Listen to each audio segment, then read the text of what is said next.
El aprendizaje esperado nos habla de comprender cuáles fueron las causas del desarrollo económico de México, en este caso vinculándolo a la situación del porfiriato, y también reconocer las consecuencias a finales del siglo XIX y principios del XX. Nos habíamos quedado en la derrota del Segundo Imperio, que fue la derrota del emperador Maximiliano de Habsburgo, y que termina con su fusilamiento y el de Miramón y Tomás Mejía. Entonces, al término de este imperio, el país va a estar dominado por una república de tipo liberal, y vamos a ver que suben al poder dos abogados, que son Benito Juárez y Lerdo de Tejada, y posteriormente suben dos generales, que son Porfirio Díaz y Manuel González. Es importante señalar que unos eran abogados y otros eran generales destacados en batalla, porque esto nos ayuda a entender el por qué actuaron de tal forma o por qué procedieron mediante ciertas estrategias. Porfirio Díaz, de hecho, en dos ocasiones, primero con el Plan de la Noria, intentó bajar del poder a Juárez, y después con el Plan de Tuxtepec intentó bajar a Lerdo de Tejada hasta que él logró subir como presidente.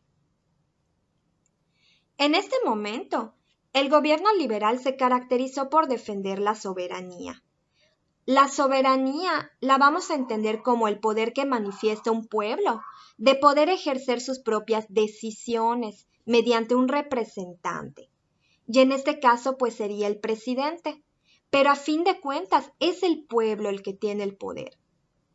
Ellos apoyaron también la Constitución de 1857, de la que seguro recuerdas algunas características, como que apoyó la división de los tres poderes, quitó fueros, apoyó los derechos del hombre y también la libertad de imprenta, entre otros puntos. Pero también se encargaron de fortalecer el gobierno federal sobre el regional, es decir, era más importante el poder central. Y le dieron también mayor poder al Ejecutivo, al presidente. Este es un panorama general y nos vamos a topar pues con grandes avances económicos. Empezó a haber más inversión nacional y extranjera, se desarrollan las comunicaciones y también se difundió el nacionalismo, es decir, la identidad cultural de los pueblos respecto a su territorio, pero eso se hizo como una estrategia, al rato lo vamos a explicar. Y en la política, pues imperó la reelección, desde Juárez hasta Porfirio Díaz. El porfiriato suele ser visto como sinónimo de un periodo de represión y control del Estado por parte de Díaz. Sin embargo, es muy importante tomar en cuenta que Porfirio Díaz no actuó solo, sino que lo hizo secundado por un conjunto de integrantes de su gabinete y también con apoyo del poder legislativo y judicial. Por lo que el porfiriato debemos entenderlo como la obra de Díaz de un hombre, pero en conjunto con estos individuos, grupos, poderes y sectores sociales, ya que también existieron élites que lo apoyaron a favor de obtener y mantener sus propias riquezas. Por lo tanto, vemos que en el porfiriato se fortaleció el poder del Ejecutivo Federal, es decir, del presidente, cuando en las comunidades o zonas indígenas comenzaron a haber levantamientos, rebeliones, huelgas o quejas, y todo esto llevado a cabo por medio de los representantes regionales frente a los abusos de los sectores privilegiados. Entonces, este fortalecer al Ejecutivo se realizó para mantener un control reprimiendo estas zonas regionales. En Yucatán, por ejemplo, tenemos el caso de que se solicita su separación de la República en 1829 y nuevamente solicita esta separación en 1846. Díaz recurre a separar de Yucatán un segmento que va a constituir Campeche para que los grupos en levantamiento quedaran divididos, y esta misma estrategia también la lleva a cabo en Coahuila, ya que se había estado pidiendo la unión de Coahuila a Nuevo León, pero a Díaz no le convenía este vínculo, ya que estaba contra su poder. Mismo caso en Hidalgo y Morelos, ya que los estados antes no existían y Díaz los conforma para poder dividir los poderes regionales. Por eso era tan importante fomentar el nacionalismo o la identidad cultural frente a un territorio, porque de esta manera en cada territorio se establecía una nueva forma de pensar y actuar o una forma diferente, pero sobre todo a favor de Díaz. En cuanto al crecimiento económico, la industria textil fue muy importante en el Porfiriato. Aunque desde 1830 se había estado apoyando mediante la creación del Banco de Avío por Lucas Alamán y después por Juárez y Lerdo. Nos vamos a dar cuenta que el Porfiriato es una etapa de gran esplendor económico. En ese entonces, José Yves Limantour era el secretario de Hacienda y él logra un superávit del erario público. ¿Qué significa esto? Un superávit se refiere a que dentro del país lograron haber más ingresos que pagos o deudas.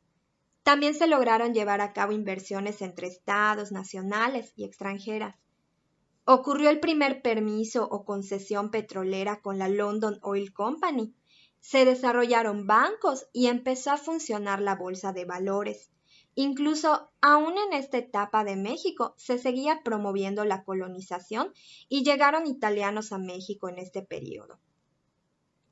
Fue una etapa de recuperación y crecimiento muy importante y a partir de 1880 comienza esta economía capitalista con la necesidad de comprar la gran variedad de productos y adquirir bienes para promover una forma de vida al estilo francés muy lujosa. En este momento van a surgir con fuerza dos clases, la de los obreros y la clase media urbana. La clase obrera, como nos podremos imaginar, se creó gracias al apoyo de la industria, pero se caracterizó por tener una condición de vida deplorable. Trabajaban de 12 a 16 horas con salarios bajos. Además vivían en espacios reducidos y no tenían servicios públicos.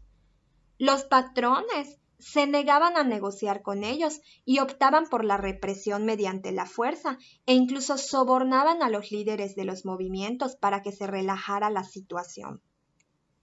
Por otro lado, la clase media urbana estaba conformada por comerciantes pequeños y medianos, profesionistas, empleados públicos, artesanos de talleres, y muchos de ellos apoyaban a Díaz para poder mantener sus bienes y su poder, pero otros, en cambio, al ser sectores que sabían leer y escribir y estaban bien informados, llegaron a ser líderes antirreeleccionistas frente a Díaz. Y vemos que muchos de ellos empezaron a habitar las colonias de México. En este momento se empieza a dividir la urbanidad de la Ciudad de México en colonias y surgen las colonias que conocemos hoy en día. Y seguro has escuchado la colonia Roma, la colonia Balsas, la Guerrero, entre otras. Como ya habíamos mencionado, en el mundo rural predominaba la desigualdad. Y esto ocasionó muchos conflictos, rebeliones, pronunciamientos y reclamaciones legales. Algunos ejemplos de esto fueron el caso de la guerra de castas en Yucatán, donde ya sabemos que se levantaron pidiendo la propiedad de las tierras a los españoles. En Nayarit, con el plan agrarista, también se reclamaba la devolución de las tierras. En Oaxaca, se llevó a cabo una rebelión contra Félix Díaz, que era hermano de Porfirio y cacique de esa región. Y también ocurrió la campaña de Tomochic en Chihuahua, quienes también protestaron contra el gobierno, pero este caso destacó porque la fuerza federal fue especialmente devastadora para el pueblo y gran parte de la población fue aniquilada.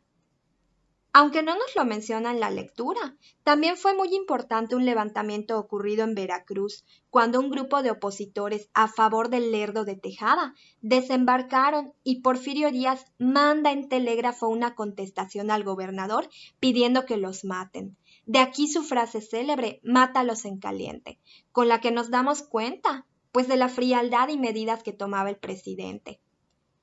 En el medio indígena, la comunidad yaqui también fue defendida por Cajeme. Él fue un representante indígena que dio batalla a Díaz y generalmente vamos a ver que la estrategia de las autoridades era recurrir a deslegitimizar estos movimientos, argumentando que solamente eran grupos rebeldes y que además eran bandidos, porque en ese entonces los grupos de bandoleros saqueaban las entradas o salidas tanto de los pueblos como de las ciudades. Y un último motivo de descontento fue la leva. La leva es el reclutamiento a los servicios militares y en este tiempo se alistaba a los hombres mediante engaños. Se les decía que iban a tener un buen salario y se les hacían también promesas de un trabajo seguro. Ya para finalizar, pues en este periodo porfiriano se llevaron a cabo varios proyectos de comunicaciones. Uno de los más importantes fue la inauguración de la vía férrea, que unía Veracruz con el río San Juan, pero también se inauguraron redes de tranvías eléctricos, se desarrolló el telégrafo, comunicando Ciudad de México con otras regiones como Veracruz o Puebla o los distintos estados, y también la tecnología radiofónica. Por último, se llevó a cabo la modernización de la arquitectura y el desarrollo urbano. Se construyeron plazas y monumentos, todo siempre al estilo francés o europeo. Tiraron arcos, portales, plazas de toros y en su lugar se abrieron cafés, baños, academias, hoteles, museos, entre otros.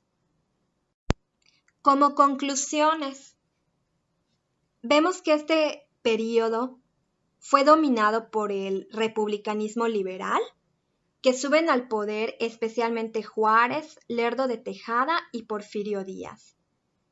Cuando llega al poder Porfirio Díaz, al porfiriato lo vamos a caracterizar como un momento de represión, llevado a cabo sí por Díaz, pero también por un conjunto de personas que lo apoyaban. Y no solamente fue este momento de represión, sino que a pesar de todo esto, hubo un gran avance económico. Vemos que en este periodo porfiriano, el Poder Ejecutivo Federal, el presidente, luchaba constantemente contra las revueltas y los levantamientos regionales.